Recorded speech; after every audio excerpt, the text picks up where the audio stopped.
말씀이 있습니다. 이 정부에서는 건국절로 기리지 않습니다. 정부 수립 기념이 아니라 과거에는 정부 수립 기념 겸 광복절이라고 했는데 요새는 그 앞에 빼버리고 그냥 광복절로만 8월 15일을 기리다가 보니까 우리나라가 이 생일이 없는 나라가 되었습니다. 대한민국이 생일이 없기 때문에 생일이 없는 사람은 뭐하든지 뭐 사생하든지 이렇게 되니까 나라는 건강한데도 이 여러 가지 불안하고 제대로 대접을 못 받아요. 그러나 이 떠드는 분들이 14일을 15일이 아니라 14일 하루 전에 생일로서 그리고 이승만 대통령을 기리는 그런 행사를 합니다. 내일 오후 2시부터 이 자리에서 김길자 씨가 이끄는 대한민국 사랑회가 우남상 수상식과 건국기념일 행사를 합니다. 그리고 건국기념사업회에서 이철성 명예회장과 이용택 회장님이 이끄시는 그 단체에서는 건국 64주년 기념 행사를 기독교회관, 종로 5가 기독교회관에서 오후 3시부터 하게 되어 있습니다. 많이 참석해 주시기 바랍니다. 그리고 다음 우리 현대사 강좌는 한 달을 넘겨서 9월 17일 날, 그날도 월요일입니다. 9월 17일 사라오 태풍이 온 날, 그리고 88 올림픽 개막식이 있었고 9월 17일 오후 2시에 여기서 하도록 그렇게 하겠습니다. 그동안에 이 올림픽이 열리고 있었던 한 2일 동안 여러 가지 즐거운 일이 많았을 거라고 생각을 합니다. 저도 올림픽을 서울에서 할 때는 아주 표를 한 10대장 사가지고 많이 구경을 했는데 이번에는 텔레비전으로서 아주 즐겼습니다. 시간대가 안 맞아가지고 방문을 세기도 했습니다만은 4년마다 있는 이 경기는 올림픽 경기는 정말 보기 좋은 모습입니다. 왜냐하면 이 지구상에서 가장 빨리 달리는 사람, 가장 무거운 것을 드는 사람, 가장 힘이 센 사람, 그리고 가장 아름다운 사람들이 모이는 자리이기 때문입니다. 거기서 나온 선수들은 우리 60억 인류 중에서 이 몸으로, 체력으로 또는 투지로서는 최고급에 달하는 사람들이죠. 그런 사람들이 모여가지고 하는 경기는 아주 재미있고 감동적이고 인간 성공 스토리고 아주 눈물겨운 드라마도 있고 해서 아마 지난 2주 동안은 매우 즐거우셨을 것이라고 생각합니다. 이 올림픽 끝나면은 좀 허전해요. 그렇지 않습니까? 좀 허전하시죠? 더구나 이번 올림픽에는 예상보다도 우리가 아주 성적이 좋았습니다. 금메달 13개 랭킹으로 5등이 됐습니다. 물론 IOC나 이런 데서는 랭킹을 내지 않습니다. 공식적으로 랭킹을 내지 않습니다. 그러나 국가별 대항이라는 의미가 있습니다. 이번에 그 1등에서 10등까지 들어간 데 보면은 나라가 몇 개 나라가 빠졌죠. 과거에 항상 거기에 들어가던 나라가 있었어요. 주로 이 동독 같은 나라죠. 동독 서도가 합쳐졌는데 또 불구하고 성적이 우리보다 좋지 않습니다. 그리고 루마니아라든지 동구권에 잘하는 나라가 있었습니다. 그런 나라를 우리가 국가 스포츠주의라고 해요. 스테이트 스포츠 뭐 이런 이야기 합니다. 국가가 밀어주는 스포츠, 공산국가에서 밀어주는 스포츠. 그래서 훌륭한 선수들이 많이 탄생하고 한때 동독은 세계에서 2등을 하고 그렇습니다. 그런데 그 제도가 공산주의 붕괴와 더불어 사라져버리니까 지금 선진국에서는 국가가 밀어주는 스포츠를 하지 않고 자기 개인의 힘 또는 그 사람을 밀어주는 후원회 모금을 해가지고 이렇게 아주 그 아마추어 정신을 살려서 합니다. 그래서 이번에 미국이 1등한 것도 바로 그런 개인의 역량, 국가의 도움을 받지 않고 개인의 역량으로 했기 때문에 더 값진 것이라고 이렇게 생각을 하고 있습니다. 이렇게 되면은 당연히 우리 서울 올림픽 이야기를 하게 되는데 저런 올림픽을 24년 전에 1988년에 우리가 주최해서 아주 성공적으로 치렀다는 것은 지금 다시 생각해봐도 아주 감동적인 이야기입니다. 그것이 얼마나 어마어마한 업적이었다는 것을 이 런던 올림픽을 계기로 다시 우리가 느낄 수가 있습니다. 그 서울 올림픽을 구상하고 성공적으로 치르는데 아주 굵직한 역할을 했던 사람들이 있죠. 모든 국민들이 참여하고 지원했지만 그중에서 특히 그것을 유치하는데 전두환 당시 대통령, 노태우 당시 정부장 말이죠. 또는 정주영 씨, 또는 돌아가신 박종규, 그리고 조직위원장으로서 근산 올림픽을 만든 이 박세직 씨 돌아가셨습니다. 재향군을 회장을 그리고 올림픽에서 제일 중요한 게 우리로서는 주최국으로서는 제일 중요한 게 이 개막식입니다. 개막식을 많은 사람들이 보기 때문에 그 개막식을 통해서 그 나라를 알릴 수가 있는데 그 개막식의 컨셉을 벽을 넘어서라 했지만 이어령 전 문화부 장관 이런 분들을 우리가 기억해야 될 것이라고 생각합니다. 다행히 그 고마움을 잊지 않는 분들이 모여서 올림픽 공원 안에 최근에 박세직 씨 그 흉상을 하나 만들어서 제막식을 했습니다. 이 올림픽과 거의 동시에 지금 세계에서는 아주 끔찍한 일들이 매일같이 벌어지고 있는 데가 있습니다. 시리아입니다. 시리아에서는 내전이 났습니다.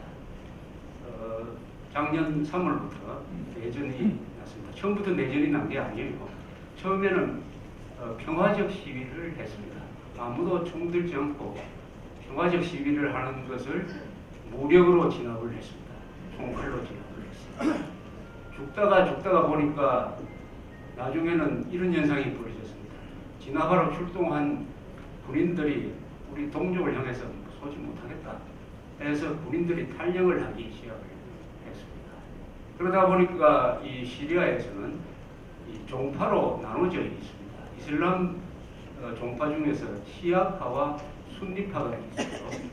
시아파 중에서도 알라위파란 이 시리아 국민 전체의 한 12%를 차지하는 사람들이 지금 정권을 잡고 있어요. 아사드는 물론이고 보안기관, 군상정부에는 알라위파가 정권을 장악하고 있고 밑에 사병들은 또 순니파가 많아요. 그래서 이 순니파는 우리 동족 그리고 같은 종파에 대해서 총 못 쏘겠다 해서 대거 탈영 사태가 일어나서 그 사람들이 지금 자유시리아 군이라는 것을 조직을 했습니다. 우리들이 탈영해서 만든 반군이기 때문에 총도 잘 쏴요. 그래서 지금 곳곳에서 내전이 벌어지고 있습니다. 이 내전이라는 것은 어떤 형태의 정쟁이냐 하면 정규군과 정규군이 싸우는 게 아니고 정규군과 이 도시 게릴라 작전을 펴는 사람들이 싸우게 됩니다. 이렇게 되면 결전이 없어요. 어느 한 싸움을 통해서 승패가 결정되는 이런 싸움이 일어나지 않고 이 싸움은 굉장히 오래 갑니다. 왜냐하면 반군 편을 드는 다수의 순니파가 반군들을 숨겨주고 하기 때문에 이게 끝나지 않아요. 어떻게 하면 끝나느냐? 이 전쟁은 아사드 정권이 물러나야 끝이 납니다. 그 기간 중에서 군과 군만 싸우는 것이 아니라 시아파 대 알라위파, 순니파 대 알라위파끼리 일종의 인종 청소를 합니다. 그러면 민간인들까지 또 싸우기 시작을 합니다. 어린애나 부녀자들이 희생되는 것은 불문하지죠. 이게 내전의 무서운 것입니다. 저는 2007년에 시리아를 한 열흘 동안 구경을 한 적이 있었어요. 그래서 요새 일어나는 이 사태에 대해서 과거에 유행했던 거하고 이렇게 겹쳐서 생각을 하면은 아주 실감이 가지 않을 때가 있습니다. 2007년 초에 시리아를 여행했을 때는 이 나라는 굉장히 평온한 나라였어요. 그리고 북한식으로 철저한 통제를 하지 않고 이 지구마다 접시를 따라가지고 미국 방송을 다 듣고 정부 비판은 하지 않지만은 그렇다고 해가지고 북한처럼 말 잘못했다 해가지고 강제 수용소로 보내는 그 정도는 아니었습니다. 그리고 이 40년 동안 통치를 하고 있는 이 아사드 이 집안이 그래도 나름대로 경제를 발전시키려고 또 관광을 하려고 이 문호를 개방하고 하는 이런 분위기였습니다. 저는 불과 그 4년 뒤에 이런 내전 사태가 일어날 거라고 꿈에도 생각을 못했어요. 그러나 우리가 모르는 눈에 보이지 않는 내전적 구도가 그 안에 있었습니다. 시리아 안에 내전적 구도라는 게 있었습니다. 그게 종파 싸움이기도 하고 하도 독재를 오래 하다가 보니까 그게 대한 불만이기도 한데 여기에 불을 붙이는 사건이 있었습니다. 작년 바로 초에 있었던 중동의 혁명이죠. 튜니시아, 이집트, 리비아, 예멘 이쪽으로 번진 게 드디어 시리아에 불이 붙었어요. 그래서 시리아에서 최초의 평화적 시위가 일어난 것입니다. 그럴 때 대응을 잘해야 돼요. 이럴 때 결정적인 순간에서 결정 실수를 하면 이게 되돌릴 수 없는 게 됩니다. 보통 때는 실수를 해도 그것을 회복할 수가 있지만 역사가 바뀌는 전환기에 큰 실수를 하면은 그건 돌이킬 수 없어요.